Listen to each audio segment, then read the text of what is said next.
sa Temu, ayan. Eh, ganyan yung kanyang mga ano. Tiyeden, di ba tonto siya? Ano naman to? Hair kit. May binili siya nito. Ayan, meron din siyang plancha sa buhok. Ano pa? Ano yan? Ano yan? Na-plancha pa rin to? Ito na yung jumping rope. Pampasexy daw jumping rope. Ano pa? Ang cute. Ito yung pang straightener naman, pang bangs. Ito, pang saan ko to? Ha? Pang? Sa tiyan. Cushion. Ano pa? Ayan. Diba? Ano nga guys? Ito, sipit. Laruan. And then, meron siyang mixer. Mixer to, tumbler. Juicer. Ano naman yan? Sige. Ano yan? Punda? Punda? Ano man? Hindi naman cute, ayos lang. Ano ba yan? Sabi mo sa akin kung ano yan. Ano, basahan? Ano? Saan to? Saan?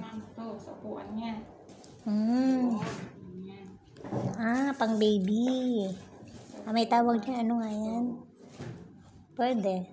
Pero dapat mas malaki-laki. Maliit lang pala. Malaki. Oo, alam ko na yung pangsapin sa baby para hindi yung hindi nababasa yung ano. Diba? Yan yung kay nanay mo.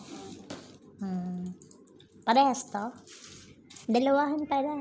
China yan, kaya ganyan, dalawahan.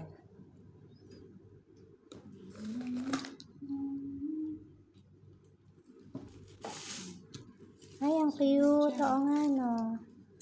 Parang gadaliri lang. Hirap niya hanapin. Wala dun, wala. Wala talaga. Hindi siya parehas. Talaga pala. Gusto niya black, di ba? Tapos ito naman yung sayo. Ay, yung isa, sa kanya na rin yun. Ha? Yung binili mo na una. Parang may reserve lang siya. Ito pa, may isa pa, para saan to? Ito. Parang ano, to try. Rechargeable. Ito. Parehas pala. Tingnan mo kung may sira or what. Ito pa.